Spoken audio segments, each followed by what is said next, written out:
Welcome dear student, জর্জদার ক্লাসের একটা সম্পূর্ণ নতুন ক্লাসে তোমাদের সকলকে স্বাগত।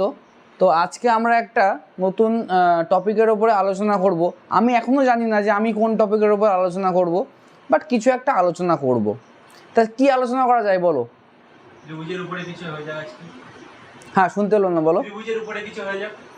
ঠিক আছে, তো তোমরা বলছো যে ত্রিভুজের ওপরে কিছু কোনো একটা ক্লাস করাতে। তো দেখা যাক, আমরা ত্রিভুজটাকে নিয়ে আলোচনা করবো। যে ত্রিভুজ,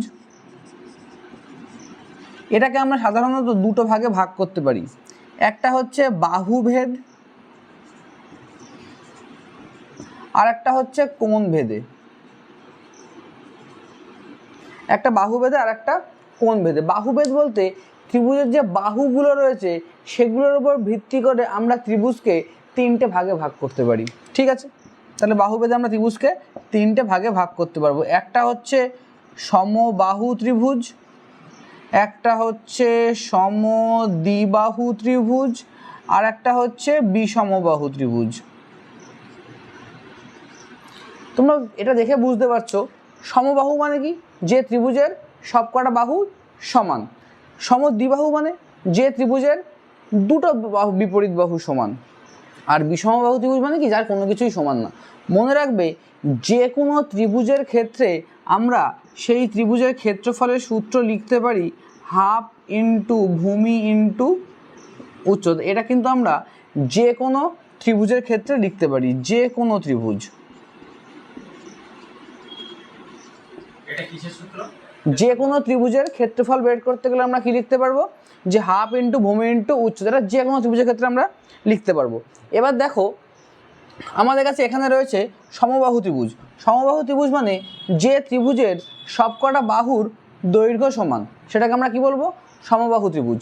যদি দেখো সমবাহু ত্রিভুজের একটা বাহুর দৈর্ঘ্য যদি আমরা এ ধরে নিই, একটা বাহুর দৈর্ঘ্য যদি আমরা এ ধরে নিই, মনে রাখবে ত্রিভুজের যে তিনটে বাহু হয়, এই তিনটে বাহুর সমষ্টি হচ্ছে কি তার পরিসীমা। তবে এই সমবাহু ত্রিভুজের পরিসীমা হবে 3a। আর এই সমবাহু ত্রিভুজের ক্ষেত্রফলের সূত্র হলো √3/4 ইন্টু a স্কোয়ার। মানে কি? √3/4 ইন্টু বাহু স্কোয়ার, √3/4 ইন্টু বাহু স্কোয়ার। আর এই সমবাহু ত্রিভুজের ক্ষেত্রে আমরা একটা জিনিস মনে রাখবো, সেটা হচ্ছে সমবাহু ত্রিভুজের উচ্চতা। এটার সূত্র হচ্ছে √3/2 ইন্টু বাহু, বা √3/2 ইন্টু এ। এগুলো হচ্ছে কি আমার সমবাহু ত্রিভুজের সূত্র। একটা জিনিস মনে রাখবে, সমবাহু ত্রিভুজের শুধু এই বাহুগুলোই সমান হয় না, এই যে কোণ, এই কোণ তিনটেও সমান হয়, এবং প্রত্যেকটা কোণই 60 ডিগ্রি করে হয়। কারণ আমরা জানি ত্রিভুজের তিনটে কোণের সমষ্টি 180 ডিগ্রি। তো সমবাহু ত্রিভুজের থেকে আমরা এই কটা ফর্মুলায় পেতে পারি: পরিসীমা 3a বা 3 ইন্টু বাহু, ক্ষেত্রফল √3/4 ইন্টু বাহু স্কোয়ার, উচ্চতা √3/2 ইন্টু বাহু। ঠিক আছে, এটা গেল কি আমার সমবাহু ত্রিভুজ। এরপরে আসছে সমদ্বিবাহু ত্রিভুজ। এই সমদ্বিবাহু ত্রিভুজ বলা হচ্ছে কি, যে ত্রিভুজের দুটো বাহু সমান তাকে আমরা বলবো সমদ্বিবাহু ত্রিভুজ। সমদ্বিবাহু ত্রিভুজের ক্ষেত্রফল, এটা আমরা বলতে পারি হাফ ইন্টু ত্রিভুজের ভূমি ইন্টু √,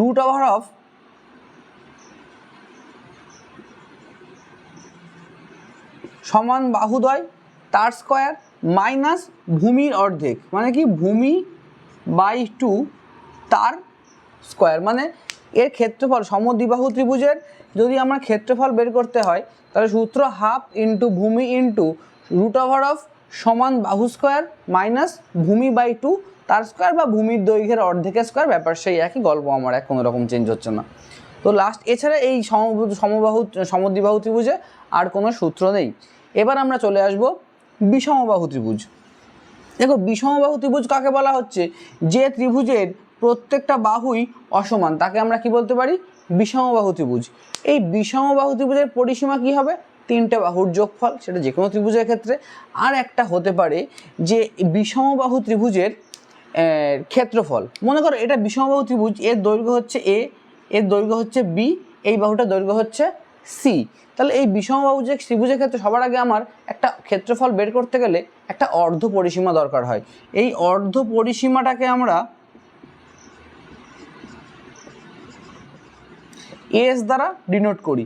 আর এস মানে আমরা লিখতে পারি A plus B plus C by two. Clear হচ্ছে সবার কাছে?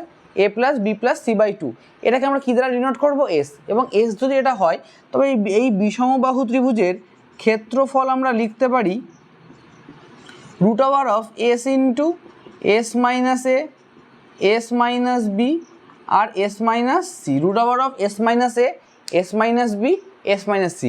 এটা হচ্ছে কি একটা বিষমবাহু ত্রিভুজের ক্ষেত্রফল। ঠিক আছে, তাহলে কি আমাদের বাহুভেদী যে ত্রিভুজগুলো এগুলো হয়ে গেল। এখানে একটা জিনিস আমরা মনে রাখবো, এই যেটা হচ্ছে সমদ্বিবাহু ত্রিভুজের ক্ষেত্রে সমদ্বিবাহু ত্রিভুজটা অনেক সময় সমকোণী সমদ্বিবাহু হতে পারে। কি হতে পারে?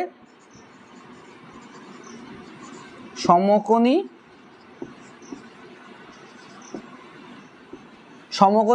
সমদ্বিবাহু হতে পারে।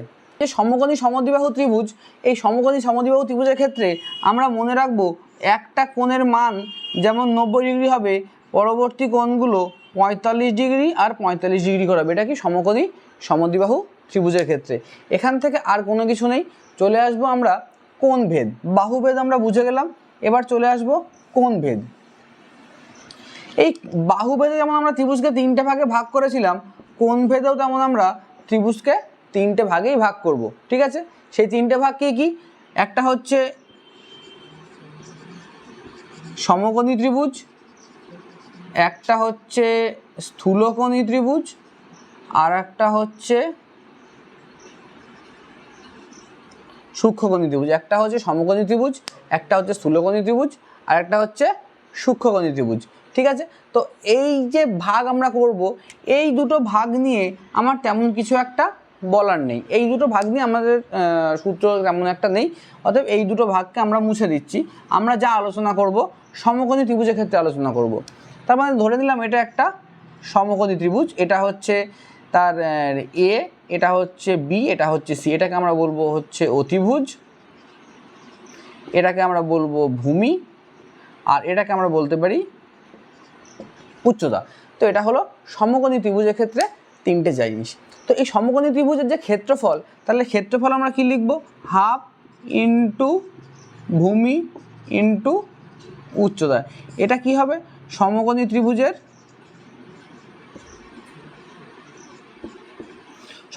ক্ষেত্রফল হাফ ইন্টু ভূমি ইন্টু উচ্চতা।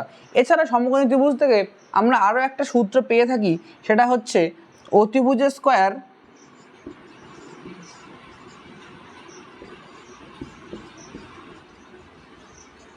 সমান সমান লম্ব স্কয়ার প্লাস